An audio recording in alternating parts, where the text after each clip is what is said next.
जब वो उत्तर प्रदेश में जब SC/ST कानून पे सबसे पहले संशोधन कौन लेके आया था? मायावती लेके आई थी, जिसमें उसने अरेस्ट करने का अधिकार खत्म कर दिया था कि पहले जो है अरेस्ट बाद में करो, पहले उसका जो है ना उसकी लीगल जो है ना पड़ताल करो, जांच करो। ये मायावती ने किया था। हिंदू राष्ट्र बनाने की सर बात शुरू हो रही है, क्या दिक्कत है सर हिंदू राष्ट्र बन जाएगा तो?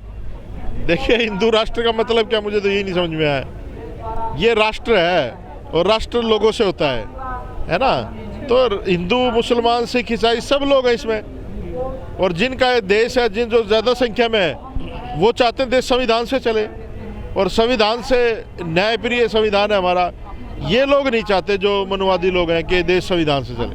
भारत जो है ना किसी एक धर्म का, किसी एक जाति का राष्ट्र नहीं है। इसमें जितना हिस्सा हिंदुओं का है उतना मुस्लिमों का भी है, सिखों का भी है, ईसाइयों का भी है। लेकिन मैं ये कहूँगा कि बाबा साहब अम्बेडकर ने जो परिकल्पना की थी भारत की, आज वो कहीं ना कहीं धूमिल हो रही है। और जो सांप्रदायिक ताकतें हैं वो इस देश को बर्बाद करने के लिए कभी हिंदू राष्ट्र का नाम लेती हैं, कभी कुछ करती हैं, कभी कुछ करती हैं। तो ऐसे लोगों के खिलाफ जो है ना देशद्रोह के मुकदमे दर्ज होने चाहिए, क्योंकि देश जो है वो सभी का देश है और ये देश कॉन्स्टिट्यूशन से चलता है। और भारत का कॉन्स्टिट्यूशन पूरे वर्ल्ड में सबसे बेस्ट कॉन्स्टिट्यूशन है जो बाबा साहब अम्बेडकर ने बनाया है।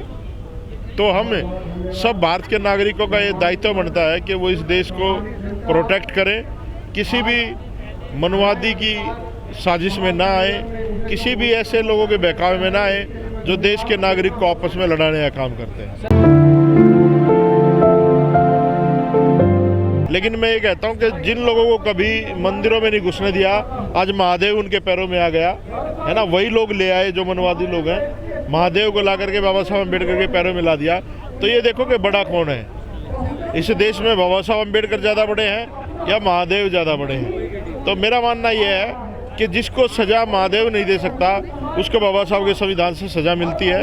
और इनके राम को भी न्याय बाबा साहब के संविधान से मिला, कॉन्स्टिट्यूशन से मिला। तो बाबा साहब अम्बेडकर से बड़ा इस धरती पे कोई आइकन नहीं है मानवता के लिए।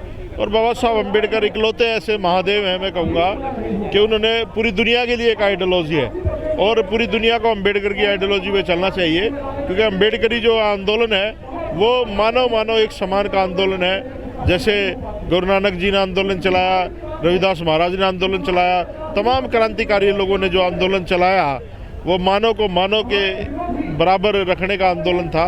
जबकि जो ये लोग कह रहे हैं हिंदू राष्ट्र या पता नहीं कौन सी भाषा ये इस्तेमाल करते हैं, ये मानव को मानव से बांटता है, अलग करता है, विद्रोह पैदा करता है, एक दूसरे में द्वेष पैदा करता है। तो क्या बाबा साहब का भी जो हिंदूकरण किया जा रहा है, जिस तरह से वहाँ शिवलिंग लगाया गया उनके चरणों में? देखिए, बाबा साहब का हिंदूकरण नहीं किया जा रहा, ये तो आप लोगों की जो सोच है। मैं कहूँगा कि इसको दूसरी तरीके से आप देखिए कि हिंदुओं ने सरेंडर कर दिया बाबा साहब के आगे। जिस मंदिर में नहीं घुसाया जाता था, बाबा साहब ने आंदोलन किया मंदिरों में घुसने के लिए, लोगों को ले जाने के लिए। आज महादेव उनके चरणों में ले आए वो लोग, तो उन्होंने एक तरह से अपने आप को सरेंडर कर दिया है। अपनी ताकत को तो बहुजन समाज के लोगों को समझना है कि तुम्हारे पास कितनी बड़ी ताकत है अम्बेडकर के रूप में। कहीं हाईजैक तो नहीं कर रहे बाबा साहब को ब्राह्मण? नहीं, ब्राह्मणों ने तो जब बाबा साहब अम्बेडकर उनके दामाद बने, उन्होंने आज तक दामाद नहीं माना ब्राह्मणों ने। तो वो हाईजैक क्या करेंगे, ये तो हमारे लोगों को समझने की जरूरत है कि हमें बाबा साहब की आइडियोलॉजी को समझ करके उसको आगे बढ़ाना चाहिए। देखिए, मैं ये कहता हूँ कि इस देश में एक घोषित रूप से मनुस्मृति से राज हो रहा है, और वो आज से नहीं हो रहा, शुरू से ही हो रहा है। संविधान खतरे में, ये बात ठीक है, लेकिन जो लोग ये कह रहे हैं ना संविधान खतरे में है, कहीं ना कहीं उनका लालच भी खतरे में है, उनकी कुर्सियाँ खतरे में है ना। अगर मैं बात करूं उत्तर प्रदेश की, तो उत्तर प्रदेश में 4 बार मुख्यमंत्री रही, उनकी कुर्सी खतरे में है ना, उनका वर्चस्व खतरे में है। तो आज उनको अम्बेडकर और संविधान याद आ रहा है। अरे भाई, वो सरपंच भी ना बने कहीं की, तुम देख लेना आगे आने वाले टाइम में। एक MLA नहीं है उनका। जिन लोगों ने पूरी जिंदगी दलाली करी अम्बेडकरवाद की, वो प्रधानमंत्री या वो CM तो बन के दिखा दें उत्तर प्रदेश की। और उनके परचिन्हों में कुछ और भी लोग चल रहे। मूछे बढ़ जाने से ना बिल्ली की, वो शेर नहीं बन जाते। लोग मूछे ताने के घूम रहे, बिना मूछे वाले ने बहुत बड़े बड़े काम किए। लेकिन बड़ी बड़ी रैलियां तो कर रहे हैं सर। रैलियां नहीं, दूसरों की भीड़ में जाकर खुद दूल्हे बन जाते हैं। कुछ लोग होते हैं ना, दूसरों की शादी में नाचने आ जाते हैं, डीजे बजता, जब शहरों में बहुत देखे हुए आप लोगों ने, तो दूसरों की शादी में टोपी लगाए घुस जाते हैं, कहते हैं हमारी है। तो बेगानी शादी में अब्दुल्ला दिल्ली रामलीला मैदान में करो ना स्थापना दिवस, पता चल जाए तुम्हारी औकात क्या है।